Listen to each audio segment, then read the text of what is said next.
For over 1,000 years, men fought and died in colosseums like this throughout the Roman Empire. Gladiators fighting for glory, sometimes fighting because they had no choice. Practice continued for so long because it was big business, just like professional sports today, which are used to bring people in to sell them goods so that they're sponsored by Chase Bank and things like that. The same thing existed in ancient Rome in places like this.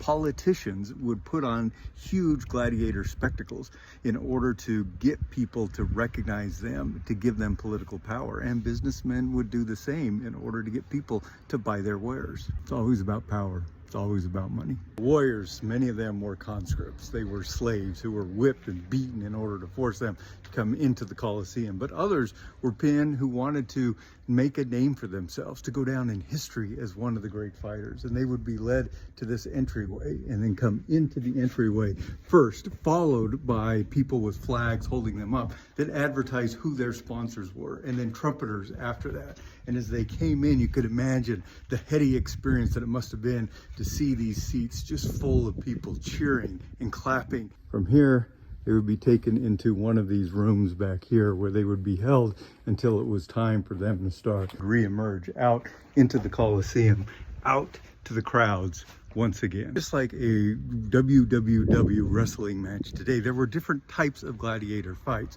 The least popular was the melee, and they would bring in slaves, people that didn't have a lot of combat experience, and they would just fill this space with them, give them weapons, and let them kill each other. Lots and lots of blood, but not a lot of skill. More popular were the partner events, where two gladiators were hooked together. Together, the two would fight the other two until eventually only two and maybe only one remained. But the most popular event was man-to-man combat. And each gladiator had their own style, their own armaments that they wanted. Some more heavy armament so that when they got hit, they could withstand the blow, while others preferred light armor that allowed them to move and caused them to get less tired in what could be a 15 or 20-minute death match. Meanwhile, up in the stands, people were hawking refreshments, just like they would at a baseball game. All the while, the advertisers reminding everybody of who was sponsoring the event.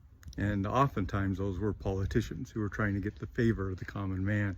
Julius Caesar, for example, held one that had 320 different gladiators fight. He wanted to have more, but the Rome Senate wouldn't let him have any more than that because they feared he was getting too powerful. They were right. Today we think of the gladiators as great and brave men, and we should, because they were. But we also can't lose sight that to the people in power back then, they were just pawns to get them more power and more money, because that's how things work.